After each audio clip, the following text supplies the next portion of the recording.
It's Tuesday, the 17th of August, 2021. Welcome to Fear and Greed, the business podcast that sets you up for a successful day. I'm Sean Aylmer. New South Wales fears reaching 1,000 COVID cases a day. Victoria introduces a nighttime curfew. The ACT extends its lockdown. The war against COVID shows few signs of abating. That's our main story. Also today, Defence Forces rush to Afghanistan to help evacuate Australian citizens. BHP's in talks to transform its business away from fossil fuels, and a slew of earnings results from JB HiFi to BlueScope Steel. Then stay listening for my chat about how to invest in the Kiwi stock market. But first, here's a brief look at markets. Wall Street was relatively quiet overnight, regaining initial losses. In early afternoon trading, the Nasdaq 100 was down 0.3%, while the S&P 500 and Dow Jones Industrial Average were both flat.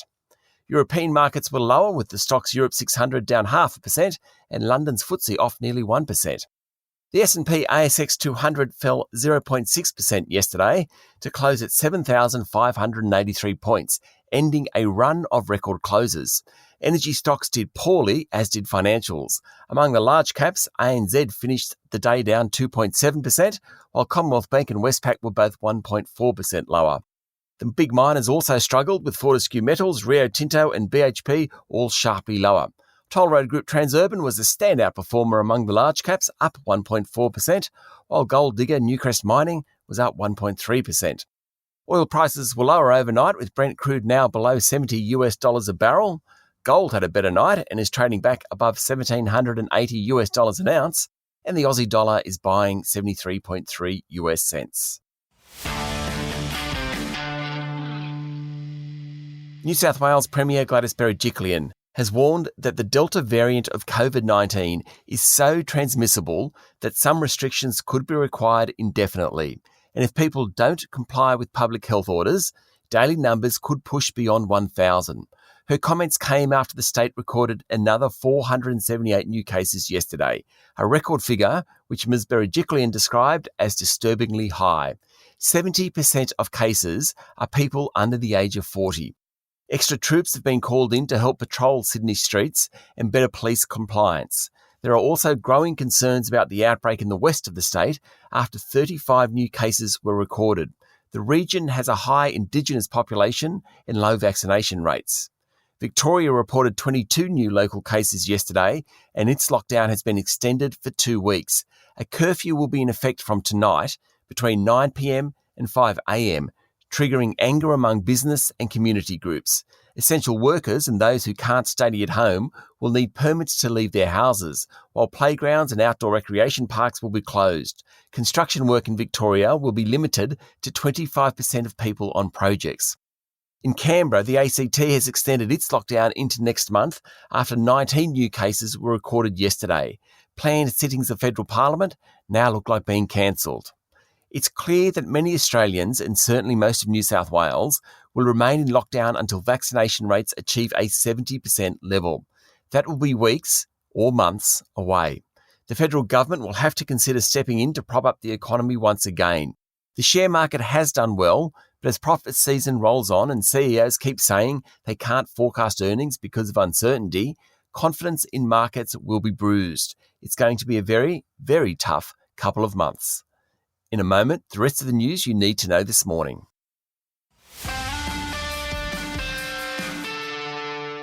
In overseas news, around 250 Australian defence personnel will support the airlift of Australian citizens and humanitarian visa holders from Afghanistan amid chaotic scenes in Kabul. The US military took over Afghanistan airspace yesterday as it rushed to evacuate American citizens. Kabul and all land borders are now controlled by the Taliban, and people rushed to the airport trying to escape. At least 5 people were killed. The Western-backed government of President Ashraf Ghani has collapsed, and after 20 years of fighting, the Taliban are in control. Chinese industrial output rose by 6.4% during July compared to a year earlier, but it was the slowest increase in 11 months and well below market expectations. For the first 7 months of the year, industrial production grew more than 14% year on year.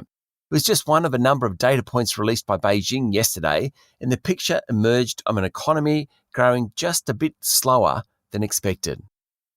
Pfizer and BioNTech have provided early-stage data to US regulators that shows a third dose of their COVID vaccine leads to higher levels of protective antibodies when given 8 months after the initial regimen. Previous data suggests the efficacy of the vaccine against mild cases of COVID may fade around 6 months, although protection against strong cases remains. Locally, Sydney Airport has rejected a new bid from a consortium chasing the asset, even though the offer for the country's main gateway was increased by 20 cents a share to $8.45. Like the previous bid, this one was rejected by the airport as undervaluing the group. The new bid's worth about $30.3 billion, which includes $7.5 billion in debt. The Sydney Aviation Alliance Consortium includes IFM Investors, which is a bunch of super funds, and Australian Super, the country's largest fund. UniSuper already owns 15% of the airport and supports the deal. Sydney Airport said it's open to engaging with the consortium as long as the bid values the asset appropriately. Not exactly a ringing endorsement. The fact that the group's share price was up just 0.3% to $7.77 yesterday suggests investors don't think this deal will be done. Mind you, it's much higher than the $5.75 a share was trading at prior to the first offer.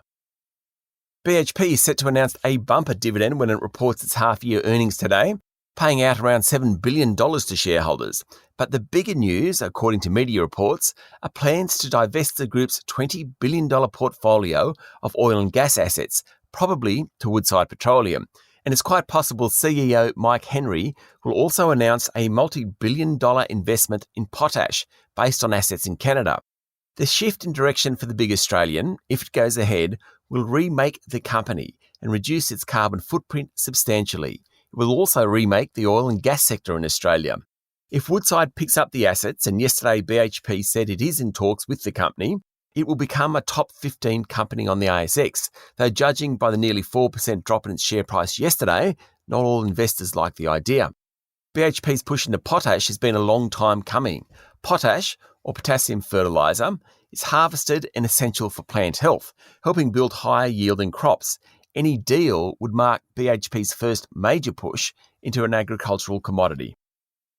JB HiFi recorded its 8th consecutive year of record profits. Pretty amazing, really.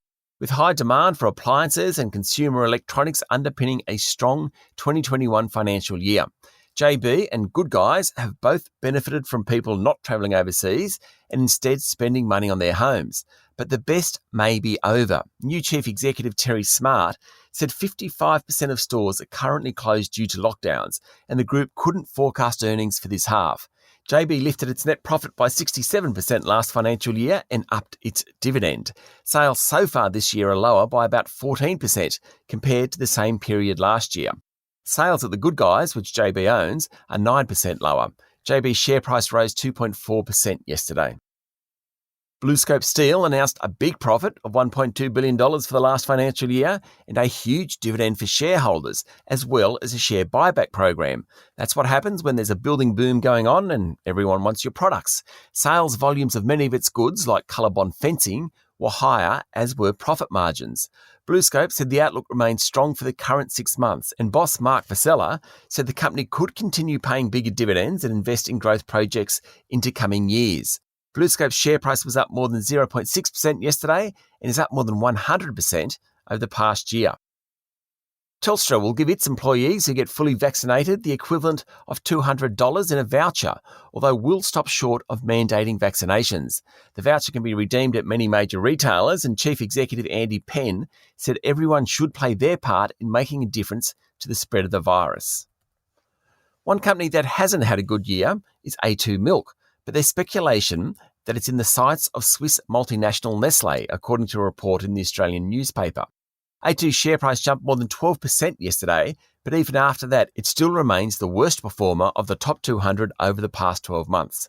The group had relied on the Daigou channel selling products into China. That's now closed. COVID destroyed that, and the company has never really recovered.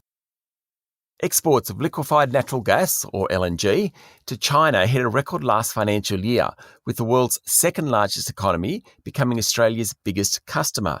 Shipments totaled 31 million tonnes, worth around $15.6 billion, notwithstanding strong competition, according to consultancy Energy Quest.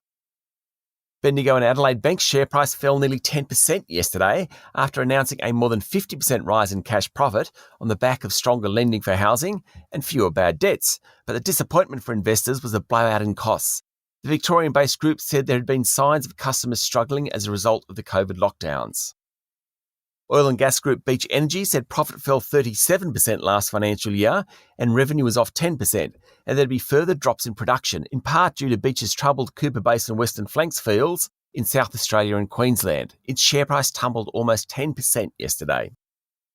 Lendlease said its profit had recovered last financial year, even though the COVID pandemic has hit the business. After announcing a $222 million net profit for the last financial year, CEO Tony Lombardo said lockdowns are having significant impacts in global real estate markets, and 2022 will be challenging.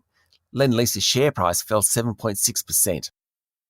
Property group GPT's profit rose 24% in the 6 months to the end of June, and as a result, its board declared a sharply higher dividend. GPT has a $25 billion portfolio across the property sector, and higher retail rents, as well as revalued logistics assets, help the bottom line. But the group said the outlook is too uncertain, thanks to lockdowns, to provide profit guidance. Its share price finished nearly 3% higher. Car sales announced a 9% increase in net profit thanks largely to strong international growth, particularly in South Korea and Brazil. The group said it was well placed to handle the current lockdowns. The company dropped its final dividend. Its share price finished almost 4% higher. And finally, Seven West Media said digital earnings would more than double to $120 million this financial year. And its chief executive, James Warburton, said it was on track to make deals towards consolidating the media sector. The group made an underlying profit of $126 million last financial year, up sharply from the previous year, but its share price dropped nearly 8% yesterday. Up next is our daily interview, and today I'm talking to Leighton Roberts, co-founder and co-CEO of Sharesies. It's now easier than ever for retail investors to access overseas markets, including the US, Europe and Asia. But are we all missing out on great opportunities with one of our nearest neighbours, New Zealand? Leighton breaks down the Kiwi exchange and the potential gains to be made. That's up next in the Fear and Greed playlist on your podcast platform or at fearandgreed.com.au. It's Tuesday, the 17th of August, 2021. I'm Sean Aylmer, and that was Fear and Greed. Enjoy your day.